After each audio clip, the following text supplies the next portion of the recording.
Perhatikan selanjutnya ya, katanya Ali Syariati, ada 4 penjara dalam hidup kita. Taklukkan 4 penjara itu. Kalau enggak, kita enggak akan bisa sukses menjadi becoming dan menjadi khalifah. Mengaji hening bersama Dr. Fahrudin Faiz. Mari kita simak. Oke, bismillah, kita mulai. Belajar Rausan Fikr nanti kita awali dari pandangannya tentang manusia, kemudian geser dikit ke ideologi, baru setelah itu kita ketemu Rausan Fikr. Baru nanti kita lihat akar persoalannya, kenapa dibutuhkan seorang Rausan Fikr.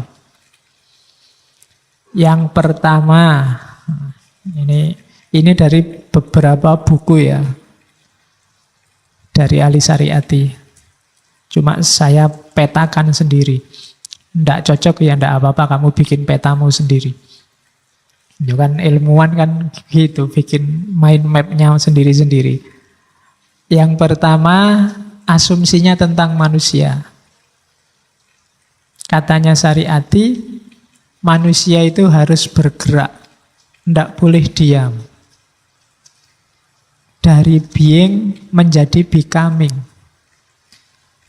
Allah menciptakan manusia itu untuk menjadi khalifah. Dan satu-satunya cara agar tugasnya sukses, manusia jangan cuma jadi being. Dia juga harus becoming. Being itu diam. Kalau becoming itu berproses. Jangan mandek, katanya Ali Syariati. Kalau mandek, kita kehilangan hakikat kita sebagai manusia yang sejati. Becoming itu bergerak, maju terus. Kenapa kita harus bergerak? Karena kita tidak sempurna dalam segala hal, jasmani maupun rohani. Kalau kamu diam, jasmani saja, kamu pasti gampang sakit. Makanya kamu disuruh gerak, disuruh jalan-jalan. Biar fisikmu tidak gampang sakit, apalagi rohani. Mental yang tidak berkembang, itu penyakit. Kalau ada anak kecil kok mentalnya nggak berkembang, sampai besar pikirannya kayak anak kecil, itu kan penyakit. Sampai segede ini kamu masih suka nonton film kartun misalnya. Itu kan setia sekali sama film kartun. Sampai dibela-belain minggu pagi tidak kemana-mana. Nah, ini perlu diperiksa. Ya, yang lain sudah gandeng pacarnya, kamu masih jajari Doraemon sama Dragon Ball. Ya, nah itu kan bermasalah. Kamu harus gerak dong, progres. Ada perubahannya. Harus becoming. Dulu bagaimana, sekarang bagaimana. Tidak masalah. Jadi jangan mau disuruh konsisten untuk urusan bergerak ke arah yang lebih baik.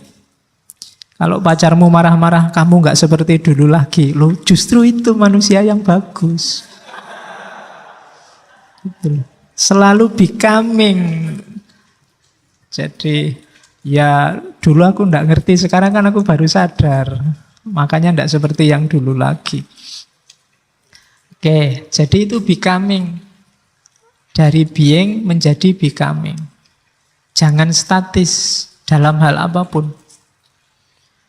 Oke, termasuk ngaji, termasuk baca, termasuk nulis. Yang tulisannya sekarang sempat diterbitkan, entah di koran, di majalah, atau jadi buku kayak yang Suluh Kebahagiaan itu jangan dianggap itu final. Itu baru awal. Yang belum mengawali, ayo diawali. Yang sudah lama, ayo disempurnakan lagi. Tidak ada yang paling baik. Kan ada istilah di atas langit, ada langit itu. Karena kamu nyari contoh yang lebih dari dirimu, atau yang lebih dari yang kamu idolai, itu pasti ketemu. Pasti banyak. Jadi harus selalu becoming. Oke. Nah, untuk bisa becoming, untuk bisa berubah, katanya Syariati, syaratnya 3. Sadar, bebas, kreatif. Sadari siapa dirimu, posisimu, targetmu, keinginanmu, jati dirimu, dan seterusnya. Itu sadar namanya. Kalau kamu nggak sadar sudah nggak bisa ngapa-ngapain. Orang yang nggak sadar itu nggak ngerti dia ngadep ke belakang, ngadep ke depan. Orang yang nggak sadar itu nggak ngerti kalau sepak bola dia itu kiper atau striker. Kamu harus sadar posisimu dalam sejarah. Kalau harusnya kamu back, tapi kamu merasa dirimu striker, yo hati-hati, gawangmu akan bolak-balik kebobolan.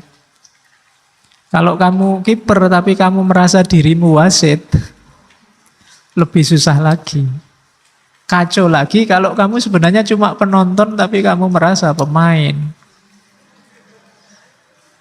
Loh iya kan? Loh, banyak loh kasus hari ini penonton tapi merasa dia pemain.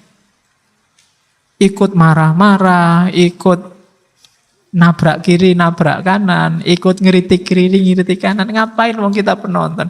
Penontonnya ditonton aja. Kalau ada gol ya kita ikut surak-surak. Kalau enggak gol ya kita ikut malu. Biasa aja. Tapi sekarang kan banyak yang penonton jadi pemain. Maka sadari dulu posisimu. Setelah sadar apa? Bebas. Selama masih banyak ketergantungan pada apapun, benda atau orang atau aturan atau undang-undang atau apapun, kita tidak akan bisa bergerak. Bebaskan dirimu. Berarti proses pertama untuk becoming adalah membebaskan diri dari kungkungan apapun. Baru yang ketiga kreatif. Kata-kata kreatif berarti ada yang baru, yang beda sama yang kemarin, itu kreatif. Bahasa agamanya bid'ah. Jadi justru untuk becoming itu bid'ah lah. Kreatif lah. Lah kalau kamu nggak berani kreatif ya nggak akan ada yang berubah. Kekuatan imajinasi dan kreativitasmu harus main. Kalau hanya manut saja dengan yang selama ini berjalan, berarti kamu tidak bebas. Bebaskan dirimu dan kreatiflah. Yontah dalam segala hal wis kreatif. Mungkin caramu menangkap ngaji ini, yang lain cuma dengerin, ada yang nulis. Mungkin kamu sambil ngapain kayak yang kreatif. Biar lebih masuk. Kan ada itu gaya belajar setiap orang macam-macam itu kan. Kreatif lah sesuai gayamu. Yang lain hasilnya tulisan narasi. Mungkin kamu nulis ngaji ini tak tulis cuma gayanya puisi. Oh itu kreatif. Jarang orang bisa. Puisi itu kan cuma sak kalimat itu aja. Dan maknanya bisa banyak. Nah, itu kreatif namanya. Jadi becoming lah, jadilah orang yang sadar. Bebaskan dirimu, dan yang terakhir kreatif. Dari situ kamu bisa berubah terus. Dari situlah nanti Allah nantang kamu untuk jadi khalifah, untuk takholak bi ahlakillah. Allah itu kan maha pencipta. Kita yang kreatif. Kalau katanya Iqbal minggu lalu, Allah menciptakan matahari, kita menciptakan lampu. Allah menciptakan manusia, kita menciptakan boneka, kita menciptakan patung. Kita sama Allah itu sama-sama pencipta loh. Takmirnya menciptakan teh, ini kan hasilnya takmir. Ciptaannya takmir. Ciptaan, sama-sama mencipta. Dan kreatiflah di banyak hal. Dengan koridor takholak bi ahlakillah, dengan tugas sebagai khalifah. Khalifatullah itu tugasmu ngopeni, mengelola dunia.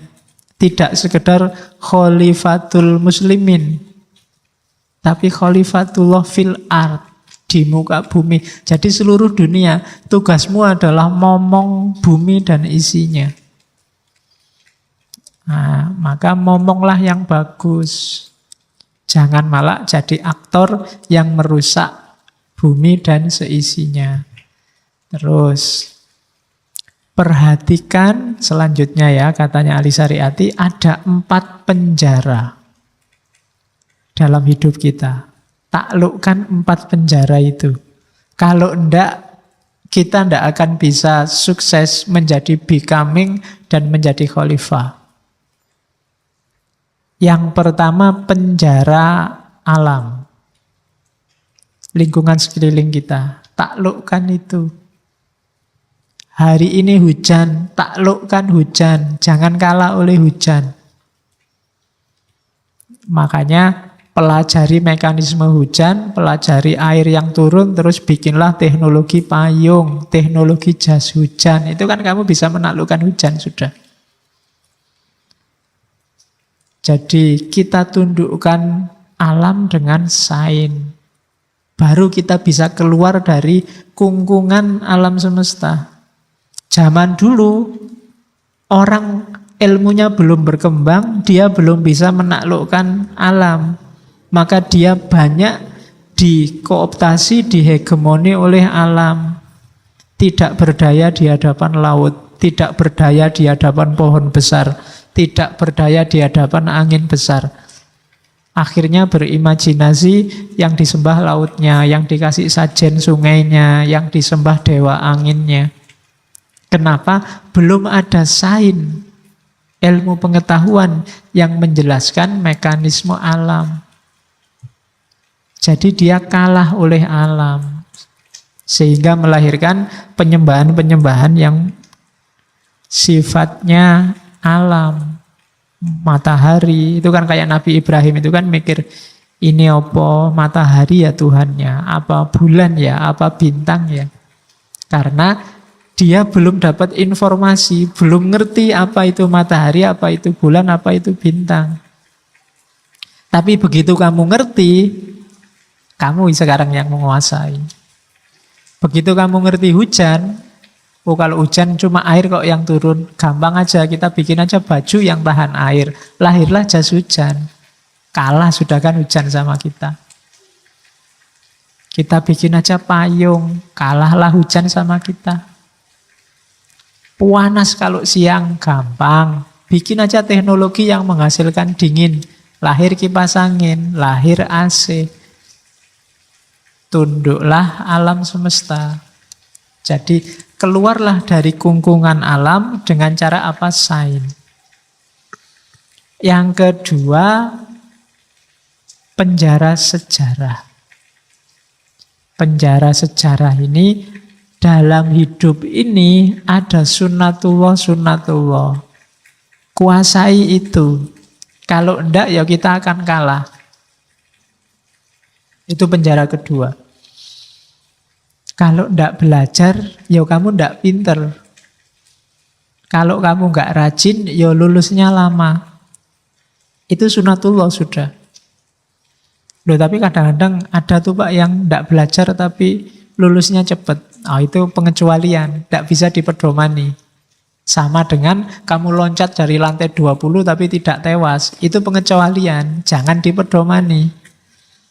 Ya mungkin kan kamu loncat dari lantai 20, pas loncat nanti di bawah itu ada ibu-ibu sedang mepe kasur, jadi kamu, oh jatuhnya di situ pas, enggak tewas. Tapi kan itu pengecualian, enggak bisa dipedomani. Yang bisa dipedomani yang sunatullah. Kalau kamu enggak bisa baca ini, kamu akan kalah oleh sejarah. Jadi Indonesia itu atau umat Islam itu kan hari ini kita minder sebagai Muslim ataupun sebagai orang Timur, sebagai Indonesia. Kenapa? Ya karena kita kalah dalam hal menaklukkan alam dan menaklukkan sejarah. Kita tidak yakin dengan rumus kita sendiri. Kita punya loh rumus sunatullah bahwa kebersihan itu pangkal kesehatan. Kebersihan itu sebagian dari iman. Coba dilihat budaya bersih di kita sama di mereka. Jauh. Kalau kamu ke negara-negara tertentu kayak Jepang, bahkan Singapura, itu susah nyari sampah berceceran. Kalau di kita susah nyari tempat bersih untuk duduk-duduk. Di mana-mana banyak daun rontok lah, kertas berceceran lah. Bahkan di kampus pun juga begitu. Kampus itu di kursinya mahasiswa itu yang mesti terus tidak lama setelah dia bersih mesti ada tulisan macam-macam. I love you lah, salam buat itulah. Kalau tidak gitu mau ujian nyontek ditulis kecil-kecil di kursinya itu. Ya kan? Selalu begitu kita. Padahal secara sunnatullah kita sudah punya rumus tapi tidak jalan. Kita tidak bisa menaklukkan sejarah, tidak bisa menaklukkan alam. Ya susah kita becoming, menuju yang lebih baik dan lebih sempurna. Terus penjara yang ketiga, masyarakat. Hati-hati, kadang-kadang masyarakat juga jadi penjara. Ada konvensi-konvensi yang merugikan perkembangan kita menuju ke yang lebih baik dan lebih sempurna. Ada kesepakatan-kesepakatan yang itu mendegradasi kemanusiaan kita. Hati-hati, itu penjara masyarakat. Tidak mesti suaranya orang banyak itu baik dan benar.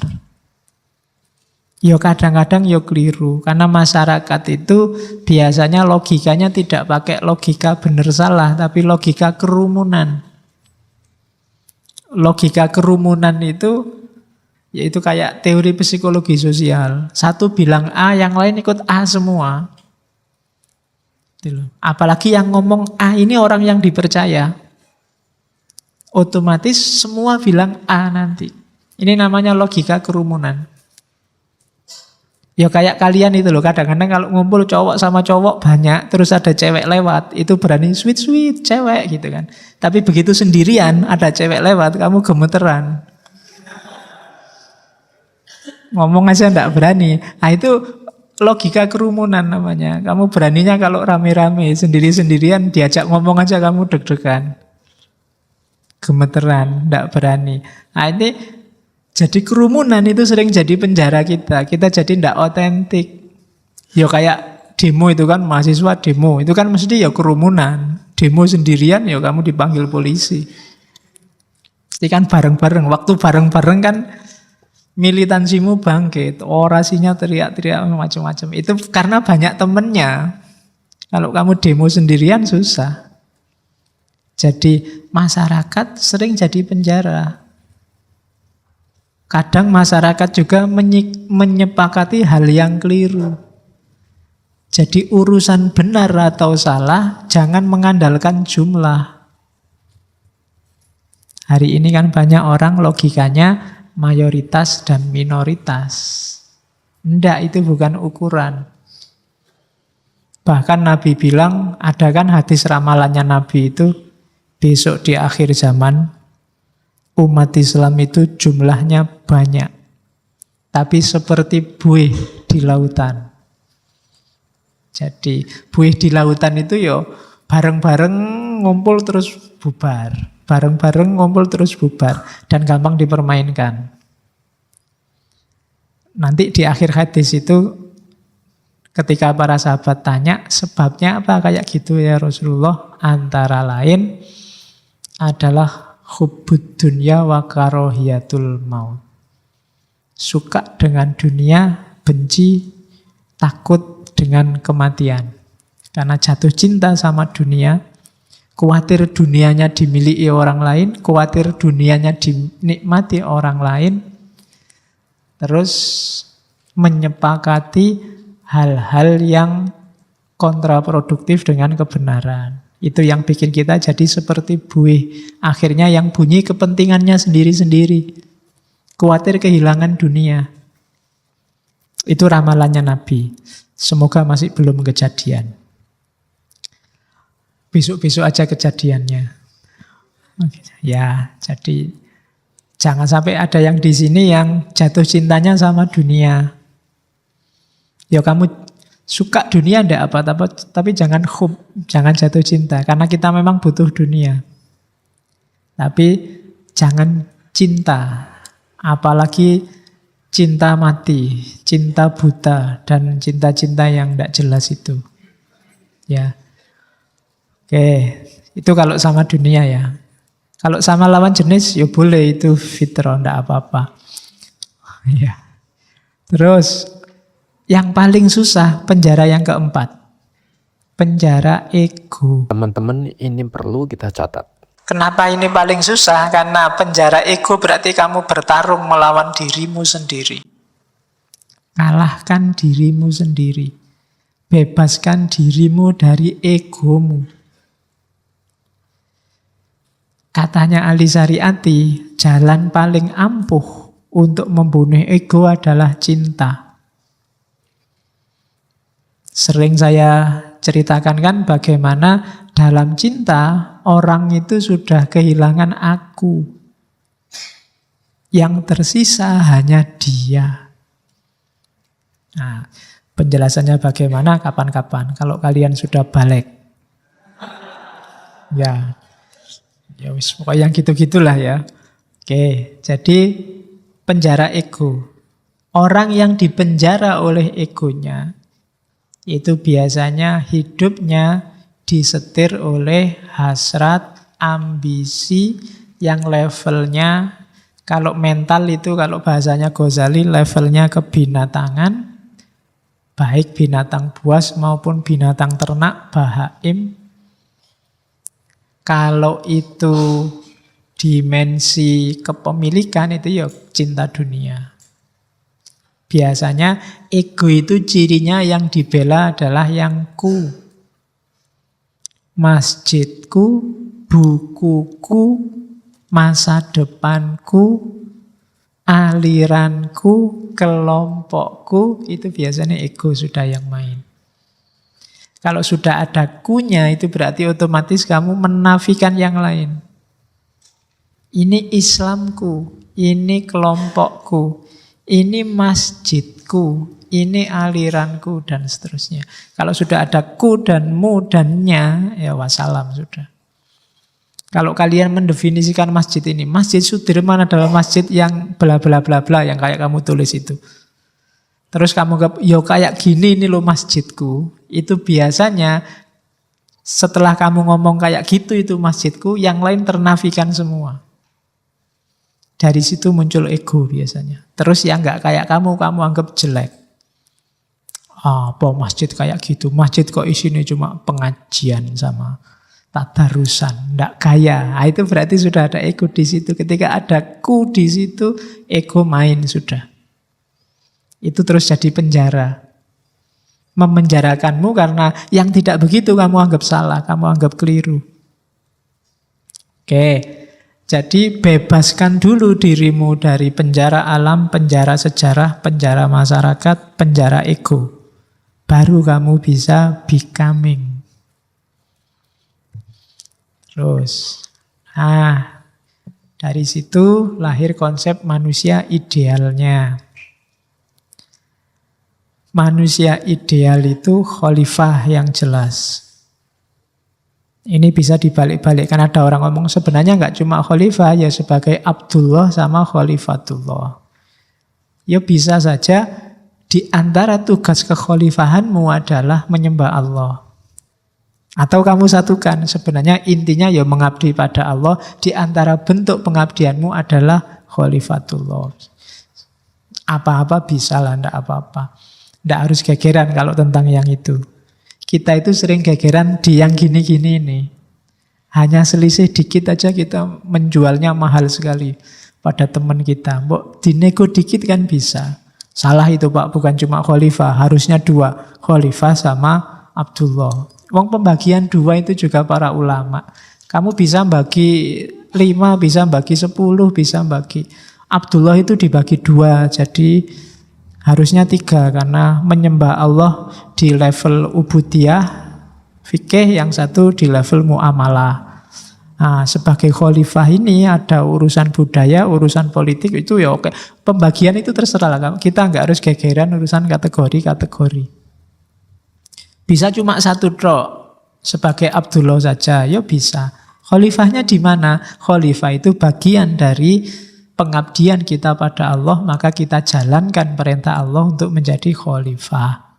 Atau sebenarnya cuma satu, khalifah saja. Lah Abdullahnya gimana? Ya Abdullah itu bagian dari cara kita menjalankan tugas kekhalifahan.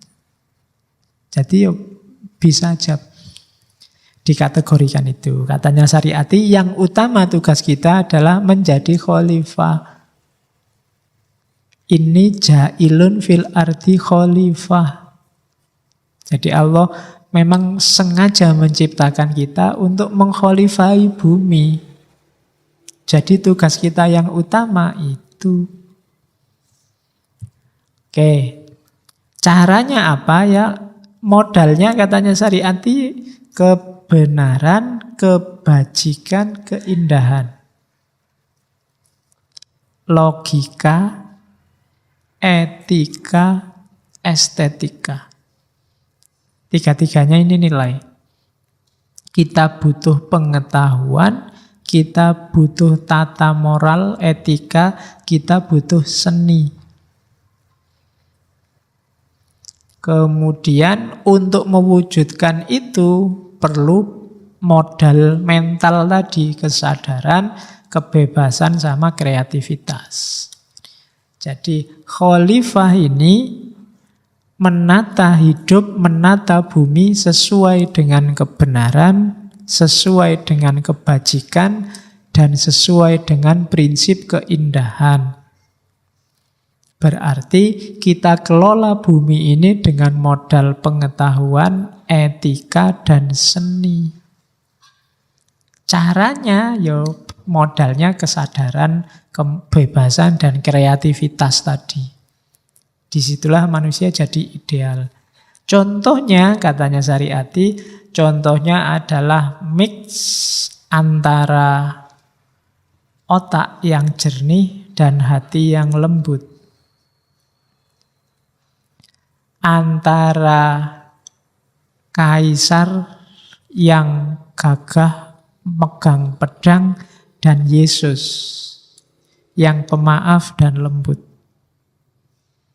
Mendekati Tuhan kayak Sokrates dengan pikiran atau kayak Al-Hallaj dengan cinta. Menantang kezaliman kayak Spartacus, ini kalimatnya Ali Syariati ya, bukan dari saya. Atau kayak Abu Dzar. Ya, Abu Dzar ini salah satu tokoh idola kalau di Iran dalam tradisi Syiah. Abu Dzar Al-Ghifari, seorang sahabat Nabi, termasuk Ahlus Sufah, hidupnya di masjid meskipun bukan takmir. Iyalah. Jadi Al-Ghifari, Ghifari ini suku yang awalnya dari kelompok penyamun, perampok. Tapi Abu Dzar Al-Ghifari ini nyempal, kemudian masuk Islam, menemui Nabi. Abu Dzar ini dikenal orang yang tidak takut mengkritik kezaliman.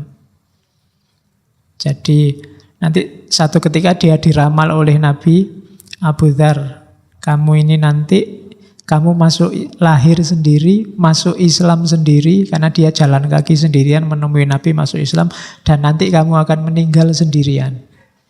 Karena nanti Abu Dzar ini diasingkan di zamannya Utsman, karena dia cerewet sama pemerintah, ngeritik terus. Dia zaman Utsman dia ngeritik Muawiyah yang saat itu jadi gubernur. Waktu Muawiyah bangun istana, diingatkan oleh Abu Dzar, Muawiyah, kamu bangun istana ini, kalau pakai uangnya negara, maka kamu mengkhianati rakyat. Uangnya rakyat, kamu pakai membangun istana, kan kamu nanti yang menikmati istananya. Kalau kamu pakai uangmu sendiri, maka kamu sedang boros. Loh lah ya. Jadi israf. Dalam Islam tidak boleh buang-buang duit, tidak penting. Jadi maju mundur pokoknya salah Muawiyah. Ya, maksudnya Abu Dzar, mbok sudah nggak usah capek. Wong banyak urusan penting, ndak mikiri bangun istana, ndak mikiri bangun lagi gedung DPR, wong wis apik. Jadi itu Abu Dzar. Nanti ya resikonya dia diasingkan sampai meninggal. Jadi dia meninggal sendirian, masuk Islam juga sendirian. Oke, jadi itu salah satu contoh manusia ideal. Dan ya yang terakhir itu ada kalimat, manusia ideal adalah manusia yang filosofis tapi tidak melangit. Tidak mikirin jelimet dok. Tidak mengawang-awang. Tapi ada kontribusi realnya ke masyarakat. Berpikir yang dampaknya masyarakat semakin baik, manusia semakin benar, semakin bajik, semakin indah dunia ini. Tidak serta-merta pamer logika, tidak serta-merta cerita metafisika yang bulat. Jadi yang didahulukan pikiran-pikiran yang transformatif, yang dampaknya adalah perubahan sosial ke arah yang lebih baik. Jangan salah, ahli syariati termasuk gaya berpikir yang cenderung Marxian. Dia tidak suka dengan pikiran-pikiran yang semata-mata metafisik. Pikiran yang membahas yang tidak ada dampak realnya. Diskusi mati-matian apakah Al-Quran itu makhluk atau bukan makhluk, sampai bunuh-bunuhan, itu bagi ahli syariati ngapain? Gegeran kalau kita kirim Fatihah itu nyampe apa enggak? Oh itu debat lama, ngapain?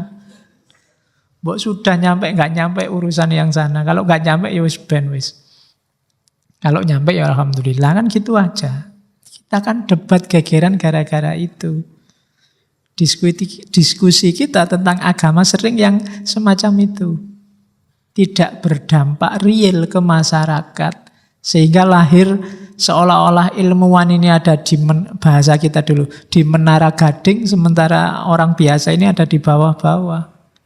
Kita kayak orang elit yang gak nyambung sama masyarakat. Itu yang dikeluhkan oleh ahli syariati. Manusia kayak gini enggak, ya mungkin pinter tapi dia tidak ideal.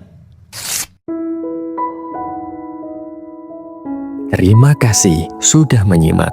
Semoga channel Mengaji Hening bersama Dr. Fahrudin Faiz selalu bisa memberikan ilmu, motivasi, dan kebermanfaatan. Salam sehat dan bahagia.